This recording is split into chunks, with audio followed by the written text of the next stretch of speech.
ECAfrica100, connecting entrepreneurs on the African continent and beyond.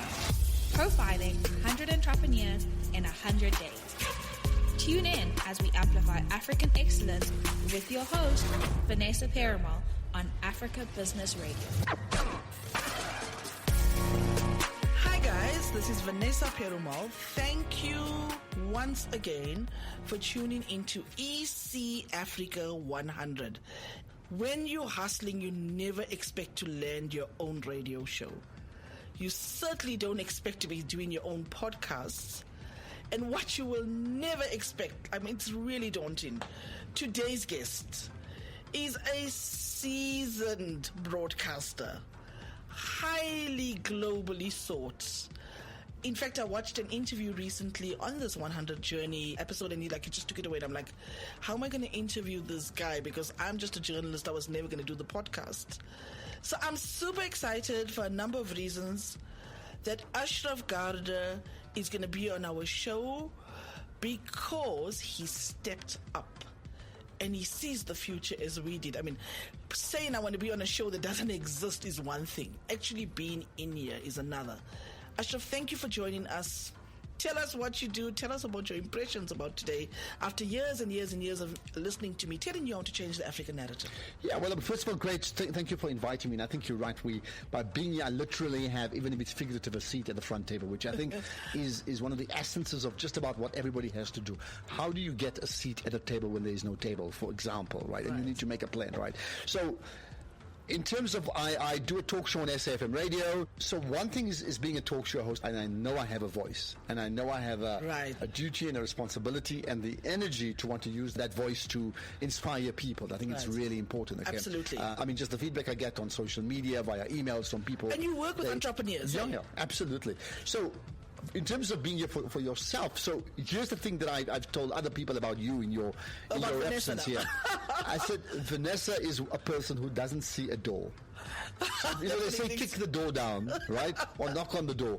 As far as I understand you, you don't see a door. You are able to scream if you need to get things done. And the reality is, if you look at some of the great entrepreneurs in the world, right? Very few entrepreneurs played safe. Right? And you can't play. Well, it's a contradiction, right? Absolutely. So, we follow like a textbook that says play it safe, and then we want to do something completely different. So what I like about what you've done in the past and what you're doing now is you're certainly not playing safe, and you've just proved the point that you don't see a door when others see a door. So Ashraf you don't is see damn barriers. smart. Let me tell you guys. I hope you got your pens out. These are master classes that you can't buy at Harvard like I wanted to. I'll tell you why he's smart. He's got his own radio show. He does a number of emceeing gigs. He'll tell you that he crosses over multiple income streams. But he's on a mission. I know he's on a mission because he's doing something called Champions South Africa, which doesn't exist. And I know he's going to talk about it. That's why he stepped up. I said to him, his wife's name is Jamela. She's an entrepreneur. I said, why don't we get Jamela in here? But because of someone like Ashraf, we had to turn the show around and say, okay, he's going to teach us business lessons. Tell us about Champions South Africa. Well, we're certainly changing the rules, isn't it? Absolutely. So Champions South Africa, at its very essence, is a nation-building project from South Africa. But actually, when I say Champion South Africa, you must apply your mind to say Champion Africa. So it's scalable. It's scalable. That's the plan. And it doesn't exist, you're saying, right now? Well, it exists now as Champion South Africa. Okay. And then we'll broaden it, hopefully, to Champion Africa. Is this your foundation as an entrepreneur? Yeah. Okay, tell us about it. It's come from a conversation I had with my son, in fact, to say, what can we do, okay? But in essence, it is to raise the level of South Africans, so South Africans, and for you, think Africa as well, same thing, to move to a level of mid-table, input to champion input so you can become this champion person. So a key phrase I use is, are you in a group of people that we call the champion people? Because once we get to like 1 million champion people, then the level and the standards of our country will automatically rise. And I'm saying we're a mid-table nation right now. If we mess up, we can be relegated. If we get things right, we can move from mid-table into what I call this champion nation that I call Champion South Africa. I find this fascinating. So somebody listening, say in Mali, in Bamako, who's with camels right now somewhere in the desert, or someone in Kigali, or someone in Ethiopia, are you saying that yours is a scalable, thinkable, think about a solution and how you're going to Well, the plan is yes. I think so. in its initial stages, and we've done lots of testing in South Africa, it's Champions South Africa, and it relies on identifying champions, but also getting... And anybody is a champion? Well, not everybody. I mean, there are certain criteria. I think there must be a standard of quality, there must be a sense of pioneering in terms of what they do, and they must make an impact, and very importantly, they must also, part of the impact, they must see the vision of being a nation builder. You know, you can make an impact and build a fancy building, right. But if the purpose of the fancy building is to avoid paying taxes and stripping and ripping the government off, then you're not actually a nation builder, right? Meaning you must link your success to South Africa's success. What is your code of conduct for these champions? Have you thought about all of this in place? Well, that's the parts we're developing right now. But I think that may come later on. At the moment, the more important one is, you know, who are these people? So just to tell you, in the initial stages of people we had approached, and they were like, thumbs up, you know, well, we're happy to lend our support, and I hope I can remember all these. The name drop. Well, the first one is Felicia Mabuza, subtly, ironically. And right? she's a businesswoman and an entrepreneur. Why? She's the very first person that we had approached. Yeah. Then people like Tebe Kalafeng. Also businessman, brand South African. Right? Vusi Thembekayo, Gilo Ved as well. I mean, these are all entrepreneurs, ironically. But others, Imtiaz Suleiman from The Gift of the Givers, right? Because his profound work. Social impact. That he's done massively globally, as you're well aware of. Absolutely. People. And they people would like know, and he should Wahhabi. be on the show like this. Well, 100 entrepreneurs. So, I mean, there are many people that we've approached, and they said yes, but the plan is to move from an elitist group of champions to broaden that network of a whole lot more. But still, it's not like a case of everybody can help, but not everybody will have the title of a champion. You know what we people. do on the show, because we hustled and we started. The good thing sometimes is you have your own voice. So we problem solve. As an example, I had a guy by the name of Marcus. He does science teaching in schools. And I said to him, my gosh, PY wrote a book about science in vernacular languages. So that's how we problem solving. When we started 100 Entrepreneurs in 100 Days, we hustled and we wanted everybody. But we very refined. So the 100 people you're listening to, guys, in these days, they have the following qualities. They have 3 qualities. They create social impact, they are job creators, or they are problem solvers.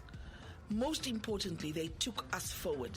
So sometimes you have to be personal about where you want to go. Is that correct, Ashraf? Well, you're right. You see, the best example with all problem solvers is like they have their own problem. Right. And how do they solve the problem for themselves? And while they do that, they realize, actually, that problem that applies to me would apply to everybody else. Love and that. then simply to scale that to make it something else. But very important from an entrepreneur point of view, Naina, it's a lesson I've learned about many things. Water is water, right? Cool drink that is green in color is a certain type of cool drink, or a brownish, blackish cool drink is a certain thing, until you name it Coca-Cola, for example. Meaning, yes, it's got no brand. Does it have an identity? Until you give it that identity. But once you do that, it has a certain identity. So, for many people, you know, who are listening to us right now, when you say, like, what am I doing? And they'll say, well, you know, I've got this business and I'm selling clothing. Call it something and make sure that that something sticks. Like 100 entrepreneurs in 100 days. It sticks. It's a brand identity. But right. If you simply said... So that's a good business lesson. Well, I agree, yeah. You need to name something and you need to brand it. I know some of the great features I've done even on the media space, right? The moment we've named those features, like in the past I used to do this feature called In the Spotlight, and you should be aware of that. Because I was on the show. Well, you were there. Now I'm doing a show at night, mainly social-political, and we created a feature called The Big Hitter, right? And the moment we've done that, you'll get people dropping us an email to say, can you please interview so-and-so as the big hitter, as opposed to saying, can you please speak to that person? Now, I'm thinking, I hope our PR management team is listening in so they can get people on the continent to phone into this show. Ashraf, quickly, because we're disrupting, you and I, on the fact that we're together, in fact, some of the journalists have called me like you to say I want to be on the show. Yeah. What I want to get out before the producer counts us down, and you know this, you sit on the other side on so many disciplines. What are the problems you wish you could fix before we can even ask you as entrepreneurs that we keep on doing wrong? Okay, so this is more mind problem as opposed to a nuts and bolts problem. I think the single most important thing that we need to fix is the why, getting the mindset right. I call it a champion mindset. And this is an entrepreneurial mindset. Yeah, it doesn't matter where, right? So, but certainly with entrepreneurship, meaning if you're simply going to get into business and you don't even know why you're doing it, meaning why you're doing it because you need to pay the bills, that's one thing. But you must see big pictures. So once you see big pictures, and entrepreneurs by their nature change the society, so the why must be I want to change society in this way, whatever way that is, right? And whatever you're doing then in your entrepreneurial space, if you're always aware of the why factor and the big picture around changing that, then you'll align your business product and your business model to that effect. So let me give an example of original thinking that it's important. You know, there's this phrase called networking, or this word. Absolutely. Your network, okay. Network is your net worth. Yeah, but I'm going to check out the word network, okay? Because of the Champion South Africa movement that I'm involved in, we now saying, if I've met you, I'm not going to say I networked with Vanessa Paramore. I'm going to say we had a champion connection.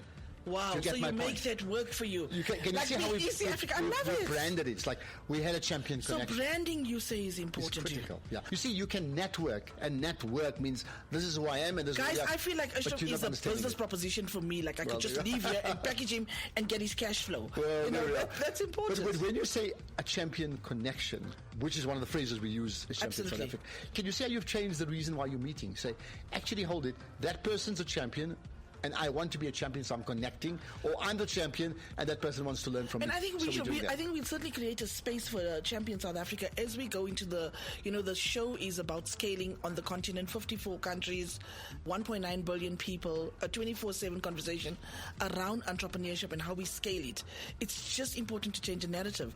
But I think we should always keep a seat to say champions in Tanzania. Do you think it's as scalable as that? And as I think it is. So initially, I mean, we need to get it right in our home turf, Champion South Africa, and then we've already, registered things like Champion Africa, so that will be the next thing to move on to replicating that in other countries. And I hope you factor this in as you're trying the model, to also de-champion someone who doesn't serve in the moral coding of social impact. I would think so. Let's hope we never have that situation, but the reality is there could well be people. And so we hold people to account. Yeah. So whether it's a president or it's the government, because we seem to know that we are corrupt most times, but we don't seem to know how to correct the corruptness. Would you agree? Well, you're right, but that is why I'll go back to this phrase I used earlier on, which is, champion people build champion nations. And I want you to reflect on that.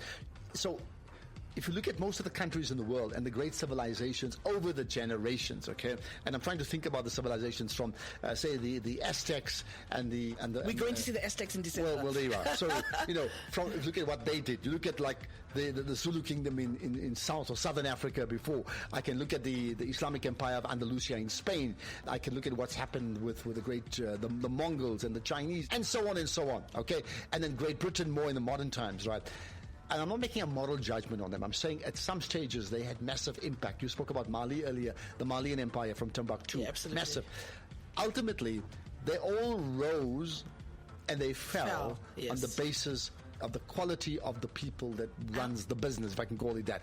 So therefore I'm saying champion mindset. Champion people build champion nations. So if you want to build a champion nation, don't find the Table Mountain, it will help you. Don't try and get the beach in Umhlanga, it will help you. Don't try and find something of the Gold Coast, it may be nice on the beach, but it will help you, but it's not enough.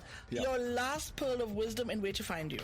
Well, where to find me, first up, info@championsouthafrica.co.za. That's the best thing to find me on all social media platforms. And the last pearl of wisdom that you need to remember is this: you win, South Africa wins. So in this case, you win, Africa wins. Africa wins, you win. The question is, do you consider yourself a champion? And are you in the team? What a champion. Thank you guys for listening. My lessons from listening to Ashraf and knowing him over the while: 1, he arrived.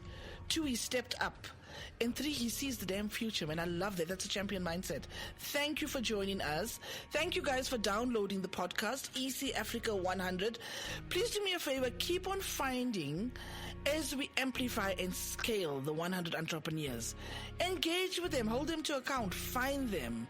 Look for work from them. Give them work in your territories. And we so look forward to your comments.